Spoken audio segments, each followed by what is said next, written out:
One of the most basic concepts in computer programming is the concept of a function. And we sometimes like to think of functions like functions in mathematics, but in computers we have all sorts of issues that don't show up in math. We have the concepts of sharing versus copying, and we also have the concept of mutability. And how all of these things interact complicates the worldview from a programming language's point of view. So to get started, we need some terminology.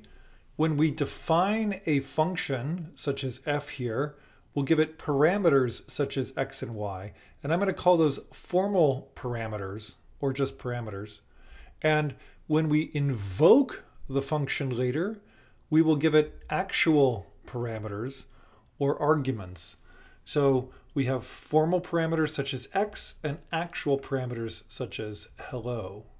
Scala has string multiplication, and so what this invocation of f is going to do is to create 10 copies of hello concatenated together. In general, though, there's quite a bit of subtlety in parameter passing. For example, consider this pair of functions, g and f. Note that g updates its parameter by incrementing it, and f creates a variable, passes the variable to g, and then prints the value of the variable. What's the result going to be in your favorite programming language? It's probably going to be 1. Why am I guessing that? Well, I'm going to guess your favorite language is Java or C or Scala or something like that. Most mainstream languages support call by value by default. What does that mean? Well, when I invoke f, I'm going to allocate space for the local variable x, and I'll put the value 1 there. Then when we invoke g, we'll allocate space for g's local variables, which include y. And what we're going to do here is to copy the value of f of x from f into g. So we'll copy the value of x here from x to y. And what that means is that when g performs the local update, it will update its local copy. And then, upon returning, we're left with f's original value of x unmolested. This is what we call by value. Most programming languages support call by value by default. So to run a function g with argument e, we're first going to evaluate the argument expression to give us a value. Then we're going to pass a copy of that value to g. Any changes that g makes to the copy will not be visible to the caller. Suppose I invoke a function with an expression that's not a simple variable name, but instead is an expression. Well, what I need to do is evaluate that expression. The result of evaluating the expression is stored in some temporary location. Then when we go to invoke g, we'll give g its own location with a copy of that value. And g then can work on its local value, making whatever changes it likes. That doesn't affect the temporary. And it's worth noting that this temporary value could be a location in memory, it could be a register, it could be anything. If we invoke a call by value function with a variable name directly, exactly the same thing happens. We evaluate the local variable and then create a copy of that local variable, which is passed to the callee, g in this case. And any changes that g makes to that copy will not be visible to the original x. This is because g operates on a different location from that of x. So in a call by value language, this function f is going to print out 1 And that's because X here is not changed by the call to G. In contrast, let's consider call by reference. In a call by reference language, we evaluate E to give us an assignable location. That's an L value. And we pass the L value to G. Then in this case, any changes that the callee makes to that L value will be visible back in the caller. For example, let's suppose we invoke g of x in a call by reference language. In this case, what we're going to do is evaluate x to a location and then pass this location to g. It looks something like this. If f of x holds 5, g of y is going to have some sort of pointer or address for f of x. That means that if g updates y, it doesn't update its local copy, it's going to update the copy remotely through this pointer. The terminology we use is that g has an alias for x. So here, gy is an alias of fx. So anything I do to y is going to update not only what I see through the variable y, but also what I see eventually through x. So in a call by reference language, f here is going to print out 2, not 1, and that's because g has manipulated the value of x that's visible in f, in addition to its own value visible in g. It's important to note that in this example, I'm talking about the semantics of the function call and not about its syntax. I'm writing this with C's syntax, and we know that C is call by value. Nonetheless, we can imagine what call by reference would be like. I'll show you some real syntax for call by reference in a moment. One of the issues that language designers must encounter is whether or not to allow temporary values to be passed into a call by reference function. Something like g getting x plus 1, it's not obviously something that makes sense, and many languages will reject it. But it is allowed in some languages, such as PERL. This is also allowed in some rare cases in C++. So C++ has quite a complicated story. You can do this sort of thing as long as you never use x again in the calling function. And this is one of the purposes of these interesting types of L vowels and R vowels that we saw in C++. So when I said PERL allows this, I hope you're like, really? Well, first, let me show you that PERL does call by reference. The way PERL handles parameters is interesting. The parameters are unnamed and they're accessed through an array called $_. So the first parameter $_0, the second parameter $_1, etc.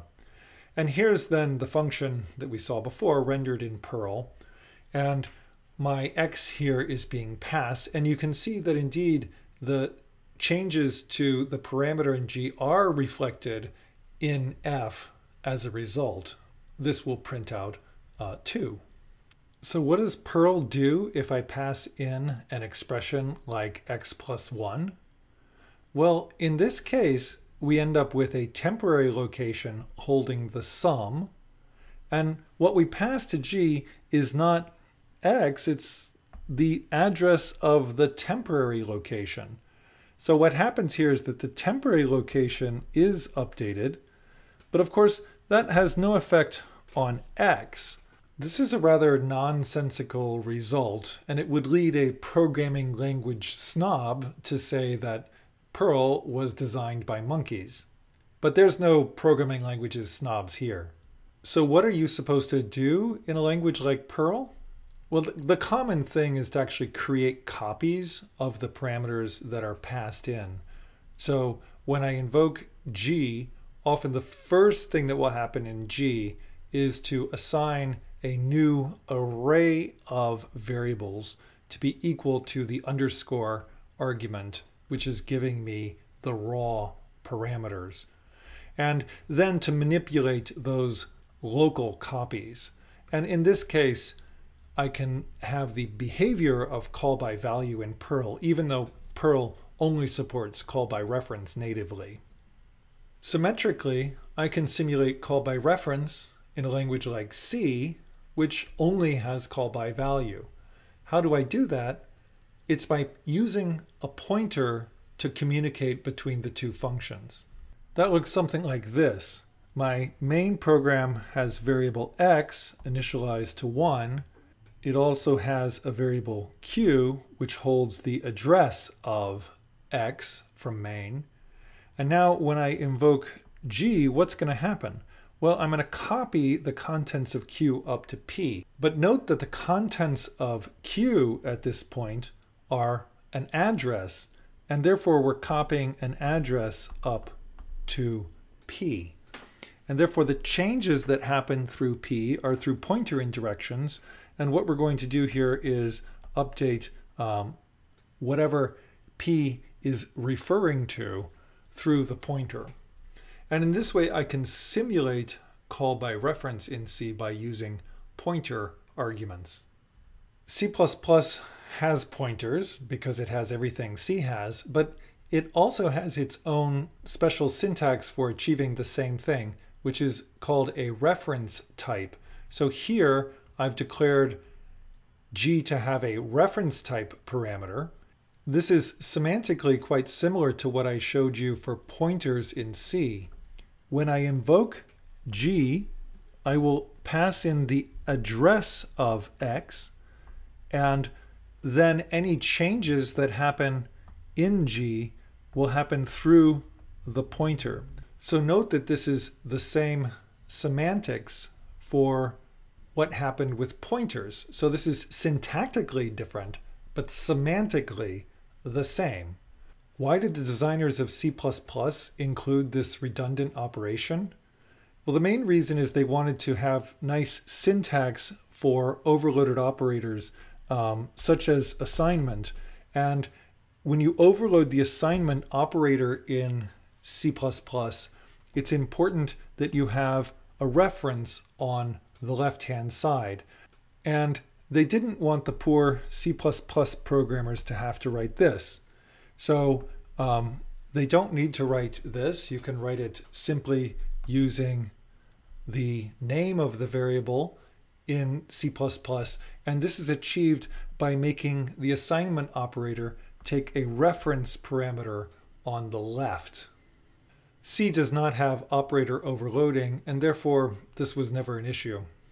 One of the biggest problems with the design of C++ is that the caller has no indication whether the parameters that they are passing are being passed by reference or by value. This shortcoming is not a factor in C, where I pass an explicit pointer if I want to pass a pointer. But it does show up in C++, where I can pass a pointer implicitly. This is widely considered a flaw of C++, and later languages have not used this design. For example, in C#, it's necessary to identify the reference parameter both at the point of declaration and at the point of use. In this sense, it's more like C and the use of pointers in C than it is like the use of references in C++. The only difference here is that in C# we don't have full pointers, and therefore the only way to pass a pointer is to use a reference. Unlike PERL, C++ does not allow temporary expressions to be passed by reference. And so if I attempt to invoke G here, which has a reference parameter, with a non-lval expression, I'll get a compiler error. Like C, Java is a call-by-value language. But unlike C, Java does not have full pointers. Java has a restricted kind of pointer, which is called a reference in Java terminology. Semantically, it's a pointer, but they're constrained. So it's still an address of something in memory, but we're not given full power like we are in C. And in particular, we're not allowed to point just to arbitrary objects. We can only point to objects that are heap allocated, and we can't point to primitive types like integers or floating points. We can only point to objects. The great thing about this is that object references in Java are safer than those in C, in that we can't just arbitrarily point to some rubbish and then claim that it's something different. Like if you remember in my unsafety examples, we looked at programs in C where I could write something as a floating point number and interpret it then as an integer and get nonsense results. This is not possible in Java, partly because of these restrictions on references. One of the ways that Java simplified the programmer model is to require that all objects are dealt with always as a reference. So this gets a little bit confusing when you start talking about function calls that pass objects around. Is it a call by reference? Is it call by value? You'll see people suffering over this greatly if you look on the internet. But the plain fact is that Java is a call by value language. However, it's impossible to put an object value in a variable. You always have a reference to the value. So when we pass the value of an object around, we're not actually passing the object, we're passing the address of that object. So we're still copying what's in the variable. It's just that what's in the variable is an address, and the address gets copied around. So if you want to simulate call by reference in Java, you need to use an object or an array. And then you can achieve something of the effect of call by reference by doing an array indexing or a field access. So here's an example using a field. Pictorially, I have something like this, where my main program has allocated a variable s to refer to an interef object. Here I'm using the unified modeling language notation for an object. We have its type and then its fields with their values. And I'm showing just a pointer to point to the object. This is actually, of course, going to hold the address of the object, but objects don't typically have names, so it's less convenient to actually write the ampersand notation. What's copied then in the function call is just the contents of this register. So this is holding the address of that object, and we simply copy that up here. It has the effect of aliasing that object, and therefore any changes through R will be seen through S. What's happening here is that we're passing a reference to the object by value. Now, this may seem like a pedantic point, and perhaps it is, but let's look at one more example in Java in order to understand what's not possible in Java. If you want to make $5 easy, walk into a bar full of Java programmers and ask them what this program does. Chances are you'll find a sucker. So let's look at it. We have here A and B, which are initialized to 0 and 1. I'm calling the swap function. What am I going to do? Well, you can see here it takes X and Y, puts them in old X, old Y, and then reverses them. So you'd expect that this is going to reverse these guys here.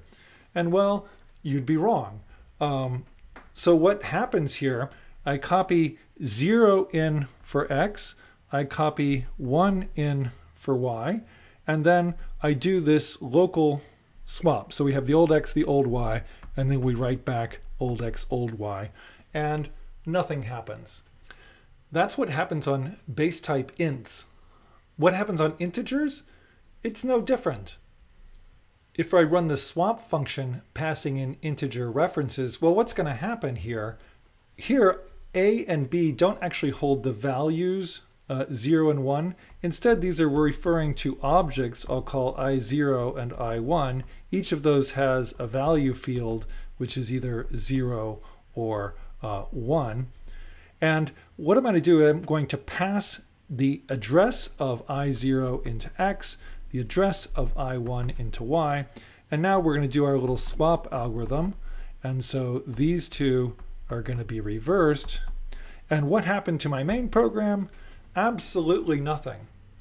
This is quite different from what happens in a call by reference language. So in C++, if I were to actually pass these objects by reference, well then indeed I would swap A and B in the calling context. That is not what happens in Java, and therefore I insist Java is call by value. It turns out there's two possible ways to implement call by reference like semantics. One is what I've been showing you, which is to make the parameter a pointer and pass the pointer around. And the other is to copy the values in by value and then to copy them back out by value. And in many cases, these will give you the same results. It's an interesting thought experiment to think about when these might differ. Here's an example written in C# that shows the difference. Suppose I start off with a strategy of passing a pointer, shown here in blue. Well, then I'm going to pass the references or the pointers to A into X and Y. And then in this function, when I update X, I will update through the pointer. So I'm going to update, in fact, A up to 2. And when I update Y, I will also update through the pointer. And that's going to give me 3 as a result.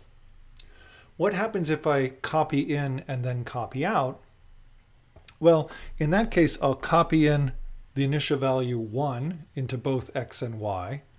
And then on the first line, we'll increment X. On the second line, we'll increment Y. And now we have to copy back. Most languages that copy in, copy back will define an order for the copying. For example, we might copy the left side first, then the right one, or vice versa. In any case, we're going to copy here twice. We'll copy 2 back, then we'll copy 2 back again. And you can see I've ended up with different results for these two strategies. When you're looking for corner cases in computer languages, it's often useful to think about the case where two things get aliased. We often make the assumption that when we have a function like call by reference here and 2 parameters, we assume that those 2 parameters will be distinct. But that's not necessarily the case, as you can see by this particular invocation. This example finishes the discussion of call by reference and call by value. What I'd like to turn to now is Scala's features for parameter passing. Scala, like Java, is a pure call by value language. And therefore, if you want to do call by reference, you have to simulate it the same way you do in Java through either a field or through an array. But Scala has another feature which is interesting and worth pointing out. And I'm going to look at this example here. This is a function which takes a variable x and looks at it twice and computes the difference. This is a function that always returns 0, right? You can run the function, and indeed, it always returns 0. But as you know, in Scala, we have first-class functions, and that means that in addition to passing a base type, I can also pass a function as a parameter. If instead of passing the random number, I pass a function that when evaluated gives me a random number, well then I have something quite different, because random number generators are stateful. They don't give the same result every time. And what this means is that if I invoke this, I'll actually get out something different, right? Because these two invocations of the random number generator are very unlikely to give me the same result. So I can run this several times, I'll get different sort of results. But this is because I'm invoking the random number generator twice, not just once. And this shows another feature of call by value, which is that we evaluate the argument once before the function is called and pass in the copy of that one value.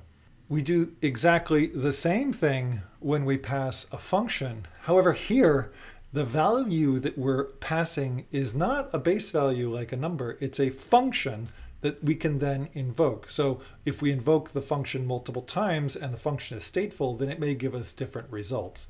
These kind of functions which take no parameters and give us back a value are often seen as a delayed value. It's like I'm not computing the value now, I'm computing the value later when you want it. There's a special name for these. They're called a thunk. Thunk. That's just a great name. I think it, I think it, I thunk it. Just like C++ added call by reference parameters in order to make the syntax of the language a little bit nicer, Scala has added a special syntax for dealing with thunks in order to make the syntax a little bit nicer. So what does this look like? Instead of saying that I'm going to pass a function explicitly that takes nothing and gives me a double, I can simply leave off the parameter and say I'm going to pass a thunk that gives me a double. Note that when I do this, the invocation syntax changes. So instead of having to explicitly write the function, I can leave off the parameter and the fat arrow here. So this is kind of like the use of call by reference in C++ in the sense that when you have a call by reference function, you don't actually have to explicitly use the address of or any other kind of operator when you call it. And in fact, it's indistinguishable from a call by value call from the caller's point of view. And that's what's happening here with the thunk. So I don't need to know whether this is being passed as a thunk or being passed as a simple value. Scala includes call by name as a special kind of syntax in order to allow users to create their own control constructs. This is something that is very odd for those of you that are not used to higher order functional programming. But in Scala, you can actually encode the while loop explicitly using a recursive function. So what do I want to do in my while loop? Well, I want to take a computation that when evaluated will give me a Boolean. Note that I don't want a single Boolean. I want an expression that every time I evaluate it, I get a new Boolean because that's important for the while loop to eventually terminate. I also want my body the same. I want to have some computation that every time I perform it, it does the thing that it's supposed to do. And so a while loop looks really like this. If the conditional is true, then I'm going to execute the body and then execute the while loop again. So I just repeatedly do this until the condition eventually goes false, at which point we'll just stop. In Scala, you can write this, and this is a valid Scala syntax. You can write my while, passing in this thunked expression of type Boolean and this thunked expression of type unit. This is consistent with Scala's goal of being a scalable language, a language where you can add new constructs and have them appear like native constructs. The fact that call by value parameters are not strict in Scala should remind you of our discussion of strictness in C, where we said macro expansion is non-strict. Here's the same example expressed in C using the function language and the macro language. And when I run it, you can see the results. Using the function call, we'll always get 0, and that's because we're evaluating rand to one single number before we invoke the function, and therefore I minus I is always 0. When we use the macro invocation instead, we're not evaluating the random number generator right now. We instead pass it into the macro, and the macro evaluates the random number twice, giving us two different numbers, and as a result, different output. Macro expansion is used to implement conditionals in Scheme and other Lisp-like languages, precisely because it's non-strict. You can see a nice article following this link about the fancy forms of macros you get in Racket, which is a variant of Scheme.